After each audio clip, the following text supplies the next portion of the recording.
आज हम समय यात्रा यानी टाइम ट्रैवल से जुड़ी एक सच्ची घटना के बारे में जानेंगे।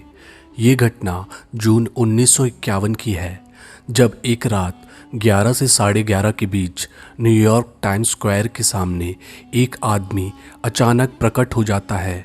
उसे देख के आजू बाजू के तमाम लोग आश्चर्यचकित हो जाते हैं। उसकी वेशभूषा वहाँ के सभी लोगों से भिन्न थी, क्योंकि उस व्यक्ति ने 1800 सदी के कपड़े पहने थे और वो व्यक्ति भी आसपास के माहौल को देखकर हैरान और परेशान हो जाता है और घबरा जाता है, मानो जैसे उसे लग रहा हो कि वो किसी अलग ही दुनिया में आया है। इसी बीच वो कुछ समझ पाए तब उसकी ओर तेजी से एक टैक्सी आती है और उसकी उस दुर्घटना में मौत हो जाती। फिर उसकी लाश को पोस्टमार्टम के लिए मुर्दा घर ले जाया जाता है और जब उसकी सभी चीज़ों की तलाशी ली गई तब उसके पास से बहुत ही आश्चर्यचकित करने वाली चीज़ें मिली।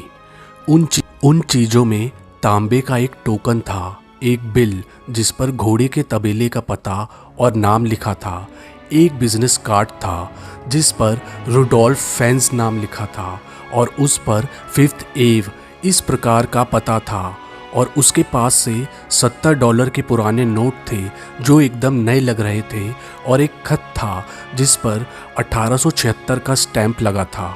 ये सभी चीज़ें पुरानी होकर भी बिल्कुल नई लग रही थी और उस व्यक्ति की उम्र लगभग 27 से 30 साल के बीच थी। ये सभी रहस्यमय चीज़ों को देखकर वहाँ के सभी पुलिस अधिकारी हैरान और परेशान हो जाते। तो फिर न्यूयॉर्क पुलिस ने इस केस की इन्वेस्टिगेशन के लिए कैप्टन रिम को चुना, जो न्यूयॉर्क पुलिस में मिसिंग पर्सन डिपार्टमेंट में काम करते थे। और फिर कैप्टन रिम अपने काम में जल्द से जल्द लग गए।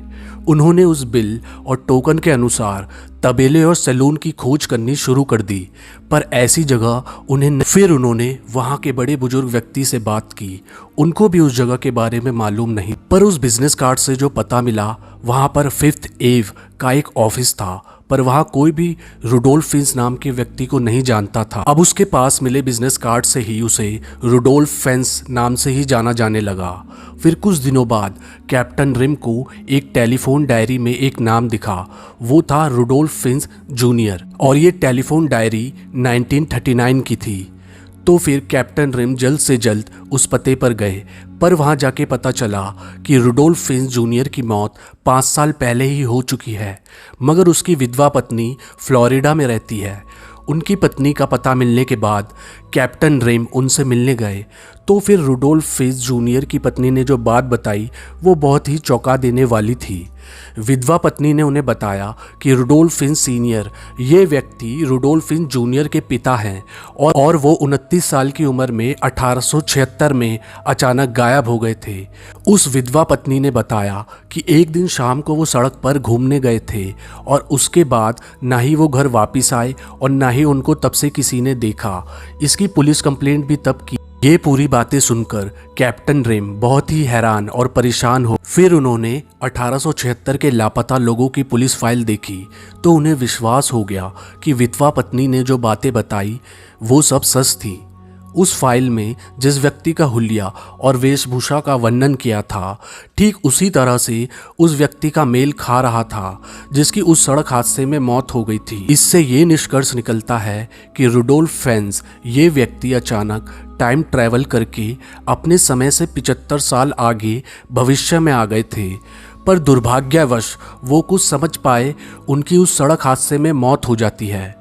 ये अब तक की सबसे बड़ी समय यात्रा की घटना मानी जाती है और तब से रुडोल्फ फेंज को एक टाइम ट्रैवलर माना जाता है जो अपने समय से अचानक टाइम ट्रैवल करके भविष्य में 75 साल आगे आ। दोस्तों, इस घटना को इतने साल होने के बाद भी ये रहस्य अभी भी अनसुलझा है। दोस्तों, आपको समय यात्रा से जुड़ी एक सच्ची घटना, time travel and time traveller true story, इसके बारे में क्या लगता है हमें कमेंट करके